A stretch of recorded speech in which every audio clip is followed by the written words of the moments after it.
Hello students, welcome to the YouTube channel of Heritage Public School. How are you all? And this is my second part of my video for class 7th Geography. We are in chapter number 1 Environment. Okay, so बच्चों आप लोगों को याद होगा in my last video we have discussed about the meaning of environment. Environment क्या है इसके बारे में हमने थोड़ा कुछ जाना था. Okay, I told you environment is our basic life support system. हमारे आसपास जो कुछ भी है दैट इज़ एनवायरनमेंट, जिसकी वजह से हम जिंदा रहते हैं, जीवित रहते हैं.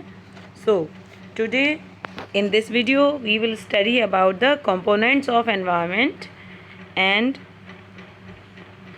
फ्यू मोर थिंग्स जो भी हमारी कम अक्रॉस होंगी वो भी हम उसमें पढ़ेंगे. एज बायोटिक, एबायोटिक, इसके जितने भी कंपोनेंट्स हैं आपके एनवायरनमेंट के अंदर आते हैं उन सब के बारे में हम आज पढ़ेंगे. सो ठीक है बच्चों, लेट्स स्टार्ट इट.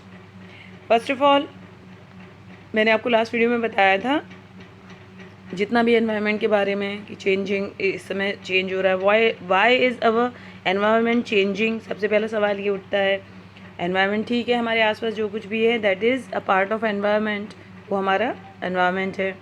लेकिन आप देख रहे हैं टाइम टू टाइम हम लोगों ने एक स्टोरी छोटी सी डिस्कस की थी. यू कैन सी, ये जो बच्चे हैं इनके थ्रू हमने एक छोटी सी एक आपके सामने सीन रखा था. सो जिससे ये पता चलता है कि एनवायरनमेंट हमारा किस तरह चेंज हो रहा है.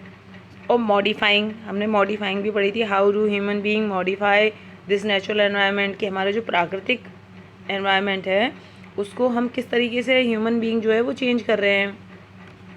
सो इसका आंसर क्या है? इसका आंसर है it's all because of our needs. ठीक है, तो हम यही कह सकते हैं कि एनवायरनमेंट क्यों चेंज हो रहा है. एनवायरनमेंट चेंज करने की कोई वजह तो होगी ना. तो आप अगर सोचें तो आप भी इस बात को एग्री करेंगे कि ड्यू टू आवर नीड्स, जैसे जैसे हमारी ज़रूरतें बढ़ती जा रही हैं, आवश्यकताएं बढ़ती जा रही हैं, वो चेंज जो है वो आता जा रहा है चीज़ों में. एनवायरनमेंट जो हमारे आसपास जो होगी, क्योंकि लाइफस्टाइल चेंज हो रहा है, हमारा लाइफस्टाइल हमारा चेंज होता है तो हमें कुछ नया चाहिए, हमें कुछ बेटर चाहिए. तो हम क्या करते हैं, अपने आसपास का जो एनवायरनमेंट है उसको चेंज करने की कोशिश करते हैं. हम खुद अपनी इच्छाएं नहीं बदलते, अपनी ज़रूरतें नहीं बदलते. हम सोचते हैं हमारे आसपास जो कुछ भी है, हमारे हाथ में इतनी पावर है कि हम उसे बदल दें. तो कभी कभी तो वो बेटरमेंट के लिए भी चेंज होता है, but most of the time ऐसा होता है कि हम अपनी लिमिट्स को जो है क्रॉस करते हैं. लिमिट्स को क्रॉस करते हैं तो क्या होता है कि एनवायरनमेंट को हम जो है चेंज करने की कोशिश करते हैं. तो वो कभी कभी जो है उसके लिए नुकसानदायक भी हो जाता है, हार्मफुल भी हो जाता है. तो आगे ये क्या कह रहे हैं कि the needs increasing day by day, हमारी ज़रूरतें दिन पर दिन बढ़ती जा रही हैं. We are there for modifying at times even destroying our natural surroundings, teacher replied. तो ये बच्चों की जो मैं बात कर रही थी उनके बच्चों के डायलॉग से थ्रू आपको बताना चाहते हैं. ये वही वाली बात जो मैंने आपको बोली कि कभी कभी तो हम अच्छा भी करते हैं, अपने आसपास के एनवायरनमेंट को सुधार भी रहे हैं, बेटर बना रहे हैं. बट ज़्यादातर मोस्टली ऐसा होता है कि हम अपनी लग्जरियस लाइफ जीने के लिए या और ज़्यादा कंफर्टेबल और अट्रैक्टिव बनाने के लिए उसको, है ना, और सुख सुविधाओं को ऐड करने के लिए हम क्या करते हैं, कहीं ना कहीं हम उस नेचुरल एनवायरनमेंट को हार्म भी पहुंचाते हैं. चलिए फिर आगे बढ़ते हैं. आगे हम यहाँ आज, जैसा कि मैंने आपको बताया, कंपोनेंट्स ऑफ एनवायरनमेंट. आज का हमारा टॉपिक है एनवायरनमेंट के कंपोनेंट्स, यानी उसके हिस्से क्या है, मेन जो उसके इम्पॉर्टेंट पार्ट है वो क्या है. You can see this diagram. ये डायग्राम शायद आपको दिख रहा हो, ठीक से क्लियर दिख रहा है या नहीं, I don't know, but try. ये आपको दिख रहा हो. सो यहाँ पर ये बताया जा रहा है आपको कंपोनेंट्स ऑफ एनवायरनमेंट. आपके 3 मेन कंपोनेंट्स आपके 3 बताए जा रहे हैं. The first one is natural component. Let me tell you. The first one is natural component, the second one is human made components and the third one is human components. ये 3 parts हैं आपके, natural, human made and human himself. Okay, तो हम इसको थोड़ा सा समझने की कोशिश करते हैं, थोड़ा सा वैसे ही जानते हैं हम इसको. चलिए सबसे पहले हम रुख करेंगे नेचुरल कंपोनेंट. सबसे पहले नेचुरल को पकड़ते हैं. हमारे जो हैं नेचुरल कंपोनेंट क्या है हमारे. तो नेचुरल में एज आई टोल्ड यू, जो हमारी बेसिक लाइफ सपोर्ट सिस्टम है वही इस नेचुरल कैटेगरी में आता है. इनमें है सबसे पहले आपका वाटर. इस साइड से चलते हैं. Water, air, land and living things. ठीक है, ये चारों आपके आ गए नेचुरल कंपोनेंट्स। इनके बिना एनवायरनमेंट की आप कल्पना ही नहीं कर सकते। तो फर्स्ट क्या था आपका वाटर, और इसको हम जियोग्राफिकल लैंग्वेज में भी समझते हैं। वाटर इज हाइड्रोस्फेयर, वाटर को कहा जा रहा है hydrosphere. Air atmosphere, land lithosphere, यानी जो रहने लायक भूमि है वो आपकी लिथोस्फेयर में आ रही है।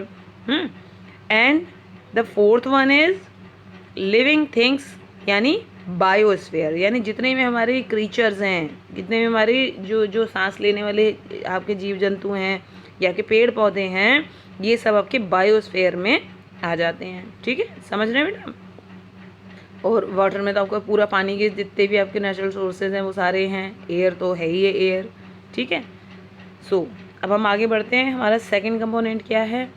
सेकंड है आपका ह्यूमन मेड, यानी ह्यूमन द्वारा बनाया गया, मानव निर्मित, जैसे हिंदी में बोलेंगे। ओके बेटा बच्चों, अच्छा ध्यान दीजिए बच्चों, ये ह्यूमन मेड में क्या आ रहे हैं? सबसे पहले आपकी है बिल्डिंग्स। क्या है? बिल्डिंग्स। बिल्डिंग्स इंपॉर्टेंट भी हैं एक तरह से। बिल्डिंग्स मीन्स हाउसेस, ऑफिसेस, जितने भी जगह हैं जो हमें रहने के लिए जगह प्रोवाइड कर रही हैं, वो सब इस कैटेगरी में आ रही हैं। और किसने बनाया? ये ह्यूमन ने बनाया। ठीक है, नेचर से हमें घर बना हुआ नहीं मिला, नेचर से हमें लैंड मिली केवल। ओके, तो उस पर हमने घर मकान बना लिए। ठीक है, रहने लायक बनाए, कुछ आरामदायक बनाए, कुछ फैलते ही चले गए, वो बंगलों और बड़ी बड़ी लैंड प्रॉपर्टीज़ में कन्वर्ट होते गए। तो उसको तो हम बाद में जानेंगे फिर। और सेकंड फिर चलते हैं आपके पार्क्स। अच्छा, पार्क्स तो आप अपने आसपास देखते ही होंगे, तरह तरह के पार्क्स जो हैं वो भी इसी कैटेगरी में आ रहे हैं, ह्यूमन मेड में। Third one is bridges. बड़े बड़े ब्रिजेस हैं जो, ब्रिजेस तो आप जानते हैं, पुल बांध, जिन पे से हमारे सारा ट्रांसपोर्ट जो है वो उनका आना जाना होता है। ठीक है, तो थर्ड हो गए आपके ब्रिजेस।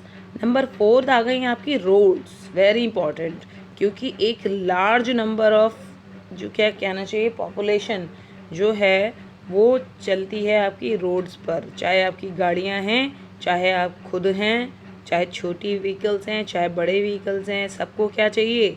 रोड। ओके, तो रोड्स हर जगह बन रही हैं।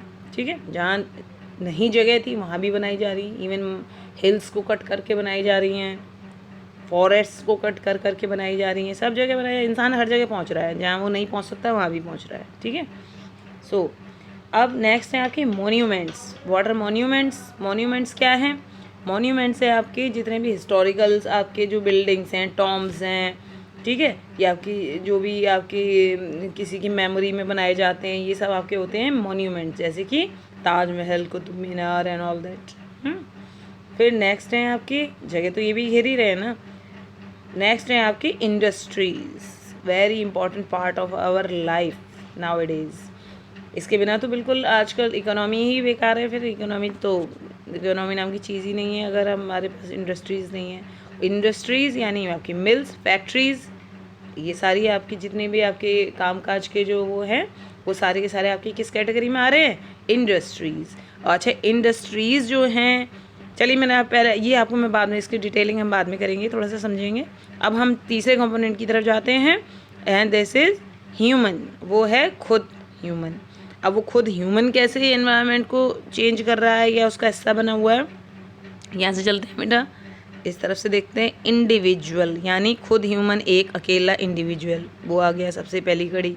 Second is family. अब जहाँ ह्यूमन है तो उसने अपनी फैमिली बढ़ाई है आगे, ठीक है, बढ़ गए। उससे थर्ड स्टेप क्या हुआ आपकी? कम्युनिटी। अब जहाँ ह्यूमंस की फैमिली रह रही है वो ढेर सारे हो गए एक के बाद एक, तो उनकी पूरी बन गई क्या? कम्युनिटी। ठीक है, आप किसी कॉलोनी में रहते हैं या किसी एक खास एरिया में रहते हैं तो वहाँ देखते होंगे आप सारी की सारी कम्युनिटी बढ़ती जा रही, समाज जो है आपका। अब फोर्थ क्या है आपका? रिलीजन। जहाँ ह्यूमन है उसने अपना डेरा बसाया, उसने अपनी लाइफ स्टार्ट की, तो उसको जीने के लिए कुछ एक पाथ चाहिए ना, तो वो है आपका रिलीजन। रिलीजन की बात हम मूव करते हैं। रिलीजन में क्या है आपके? मंदिर, मस्जिद, चर्च, गुरुद्वारा, सब कुछ आ रहे हैं। ठीक है, यानी आपके वर्शिपिंग प्लेसेस जो हैं वो भी जा रहे हैं इस कैटेगरी में। ठीक है, और फिर हैं आपका नंबर फिफ्थ है एजुकेशन। एजुकेशनल जो है ह्यूमन का, ये तो इम्पॉर्टेंट भी बहुत है, इससे कोई दुश्मनी नहीं है हमारी। ओके, खैर मैं आपको इससे बता रही हूँ एनवायरनमेंट के कंपोनेंट्स।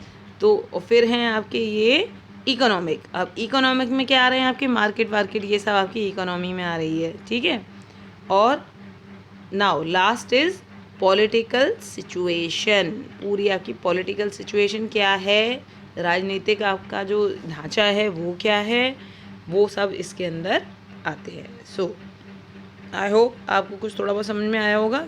एक तो हमने पढ़े नेचुरल में क्या आ गया, एयर वाटर लैंड और लिविंग थिंग्स। सेकेंड नंबर पढ़े हमने ह्यूमन मेड में जो इंसान ने बनाए, क्या क्या बनाए, building, parks, bridges, roads, monuments and industries, ये बनाई। थर्ड कंपोनेंट में क्या आ गए, खुद ह्यूमन, यानी इंसान किस चीज़ से जुड़ा हुआ है, क्या क्या चीज़ें इंसान ने खुद अपने आप को सेंटर में रख कर करी हैं, उनमें क्या है, खुद इंसान इंडिविजुअल ह्यूमन, फैमिली हो गई उसकी, फिर उसकी कम्युनिटी हो गई, फिर उसका रिलीजन हो गया, रिलीजन से रिलेटेड सारी चीज़ें हो गई, एंड फिर उसकी एजुकेशनल पूरा जो एरिया है वो आ गया, एजुकेशन के से रिलेटेड जो कुछ भी है, फिर है उसके इकोनॉमी से रिलेटेड काम धंधा व्यवसाय, एंड लास्ट उसका हो गया पॉलिटिकल सिचुएशन, राजनीतिक उसका क्या हिसाब किताब है, वो सारी की सारी चीज़ें। तो इस तरीके से हम कह सकते हैं these all R component of environment.